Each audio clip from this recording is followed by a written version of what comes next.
السلام علیکم ورحمۃ اللہ وبرکاتہ۔ حضرات گرامی، ہمارے چینل افکار و خیالات میں ایک بار آپ کا استقبال ہے۔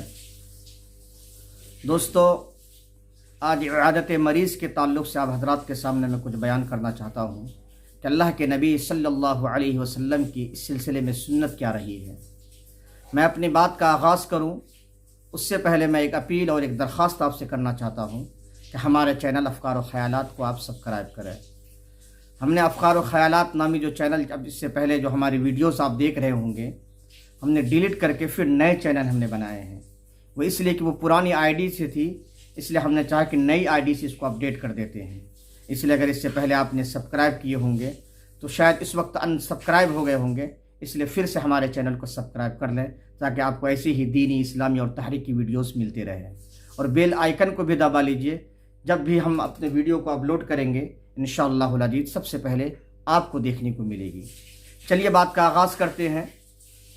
عیادت کہتے ہیں مریض سے ملاقات کرنے جانے کو عیادت کہتے ہیں۔ مریض سے ملنا، ان سے ملاقات کرنا، انہیں تسلی دینا، دعا یا کلمات انہیں دینا، کہا کہ یہ عیادت مریض اسی کو کہتے ہیں۔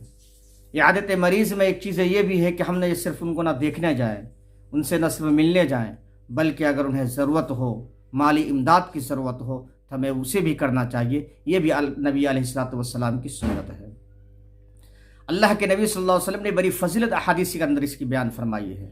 حدیث قدسی ہے، اللہ فرماتے ہیں کل قیامت کی دن اللہ فرمائے کہ بندو، میں بیمار پڑا تھا، تم نے میری عادت نہیں کی۔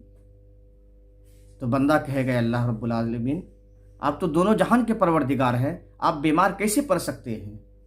تو اللہ فرمائیں گے اے بندو، کیا تجھے نہیں معلوم میرا فلاں بندہ بیمار تھا، تم نے اس کی عادت نہیں کی تھی۔ تمہیں نہیں معلوم اگر تم ان کی عادت کے لیے جاتے تو تم مجھے وہاں پاتے، اللہ فرماتے ہیں۔ حدیث قدسی ہے، مسلم شریف کی روایت ہے یہ۔ تو محترم دوستو، اللہ تبارک تعالی حدیث قدسی کے اندر خود بیمار کی عادت کی فضیلت کو بیان فرما رہے ہیں کہ مریض کی عادت کو جانا، بیمار کو تسلی دینا، انہیں مالی امداد کرنا بڑی فضیلت کا حامل ہے۔ اللہ چاہتے ہیں کہ بندے ہمارے جائیں۔ خود اللہ فرماتے ہیں کہ اگر تم وہاں جاتے تو تم مجھے وہاں پاتے۔ اتنی بڑی فضیلت ہے محترم دوستو۔ ابو داؤد شریف کے اندر ایک روایت سیدنا حضرت علی بن ابی طالب رضی اللہ تعالیٰ عنہ سے ہے۔ وہ فرماتے ہیں کہ نبی پاک صلی اللہ علیہ وسلم نے ارشاد فرمایا، جو شخص کسی مریض کی عادت کے لیے صبح کے وقت جاتا ہے، شام تک 70,000 فرشتے ان کے لیے دعائیں مغفرت کرتے رہتے ہیں۔ اور جو شخص شام کو مریض کی عادت کو جاتا ہے، صبح تک 70,000 فرشتے ان کے لیے دعائیں مغفرت کرتے رہتے ہیں۔ اور عادت کرنے جانے والوں کے لیے جنت میں چنے ہوئے پھل ہوں گے، منتخب پھل ہوں گے، ایک ایسے پھل ہوں گے جو صرف عیادت مریض، جو مریض کی عادت کے لیے جائے گا، اللہ سے انہیں عطا فرمائیں گے۔ اور ایک روایت کے اندر جو مسلم شریف میں ہے، اللہ کے نبی صلی اللہ علیہ وسلم نے ایک مرتبہ صحابہ سے پوچھا، تم میں سے آج کون روزے سے ہے؟ تم میں سے آج کس نے جنازے میں شرکت کی؟ تم میں سے آج کس نے مسکین غریب کو کھانا کھلایا؟ تم میں سے آج کس نے مریض کی عادت کی؟ ان تمام سوالوں میں صرف ابو بکر صدیق رضی اللہ تعالیٰ عنہ تھے جو ہاں میں ہاں ملایا۔ کہا کہ اللہ کے نبی، ہاں میں آج روزے سے ہوں، میں نے مریض کی عادت کی ہے، میں نے جنازے میں شرکت کی ہے، میں نے مسکین کو کھانا کھلایا ہے۔ اللہ کے نبی نے فرمایا، یہ تمام چیزیں جس کے اندر جمع ہو جائے اس پہ جنت واجب ہو جاتی ہے۔ آپ نے دیکھا اس حدیث کے اندر اللہ کے نبی صلی اللہ علیہ وسلم نے بڑی فضیلتیں بیان فرمائی عادت مریض کی۔ آج ہم محترم دوستو، مریض اور عادت جو بیمار پڑتا ہے، جس سے ہم دور بھاگتے ہیں، آج اس کا کوئی پرسان حال نہیں ہوتا ہے۔ جب تک وہ ہمارے دوست رہتے ہیں، ہمارے احباب رہتے ہیں، ہمارے عزیز و اقارب رہتے ہیں، ہمارے ساتھ گھومتے ہیں، چلتے ہیں، پھرتے ہیں، تو بتائے کہ ہم خوب ہمارے لیے وہ اچھے ہوتے ہیں۔ لیکن جب وہی بیچارہ بیمار پڑ جاتا ہے تو ہم ان کے گھر تک عادت کو نہیں جاتے ہیں۔ یہ بڑی ناشپاسی ہے محترم دوستو، یہ ناشکری ہے۔ بلکہ ہر حال میں ہمیں ایک دوسروں کے لیے بتایا کہ اپنے دل میں نرم گوشہ رکھنا چاہیے اور ان کی عادت کے لیے جانا چاہیے۔ سیدنا عمر بن خطاب رضی اللہ تعالیٰ عنہ کی بہت مشہور واقعہ ہے۔ حضرات صحابہ، عمر بن خطاب کون ہیں؟ امیر المومنین ہیں محترم دوستو۔ ان کا ایک واقعہ ہے کہ ایک مرتبہ وہ مدینہ کے گلیوں میں نکلے اور یہ تلاش کرنے لگے اگر کوئی اپاہج، کوئی معذور، کوئی بے بس، کوئی بے سہارا، کوئی بیمار آدمی ملے گا تو میں ان کی دیکھ ریکھ کروں گا۔ نکلے تو ایک آدمی نے فلاں ایک جھوپڑی کا پتہ بتایا، کہا کہ وہاں ایک بوڑھی عورت ہے جو آنکھ سے نابینا ہے، انہیں کچھ دکھائی نہیں دیتا، پریشان ہے، ان کا کوئی دیکھ بھال کرنے والا نہیں ہے۔ عمر بن خطاب نے سوچا کل صبح سے انشاءاللہ العزیز میں ان کی خدمت کروں گا۔ فجر کی نماز پڑھنے کے بعد اس جھوپڑی کی طرف نکل پڑتے ہیں۔ جب جھوپڑی کے پاس جاتے ہیں، جھوپڑی کے اندر داخل ہوتے ہیں، دیکھتے ہیں کہ بڑھیا جو ہے صاف ستھرے انداز میں ہے، ان کے کپڑے دھل کے کہ چھپر پہ ڈالا ہوا ہے، مشکیزہ میں پانی بھرا ہوا ہے، پورے علاقے کی صاف صفائی کی ہوئی ہے۔ عمر بن خطاب تعجب کرنے لگے کہ میں نے سنا تھا اس کا دیکھ ریکھ کرنے والا کوئی نہیں ہے، کون ہے جو یہ صاف صفائی کر کے چلا گیا؟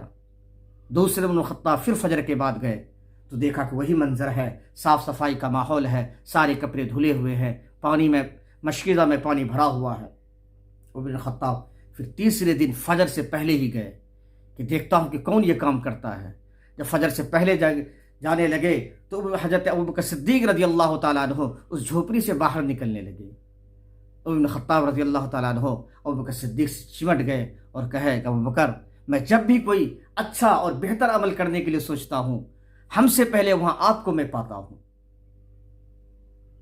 حضرات گرامی، ابوبکر صدیق اس وقت صاف صفائی کا کام کرنے گئے تھے، وہ خلیفۃ المسلمین تھے، اس وقت وہاں کے بتلا کے خلیفہ تھے، لیکن قربان جائیے ان کی عادت، اخلاق اور کردار پر، انہوں نے دوسروں کے کام کو بتلائے کہ نبی کی سنت سمجھا، کار ثواب سمجھا، اور کہا کہ یہ مسلمان کے حقوق ہیں کہ کوئی اگر پریشان ہو، لاچار ہو، حالات کا شکار ہو، پریشان ہو، بیمار ہو، تو ایک مسلمان کو دوسرے مسلمان پہ حق بنتا ہے کہ ان کی تیمارداری کرے، ان کی عادت کرے، ان کی مدد کرے، علاج و معالجہ میں جو مالی امداد کی بھی ضرورت ہو وہ بھی دینے کے لیے تیار ہو۔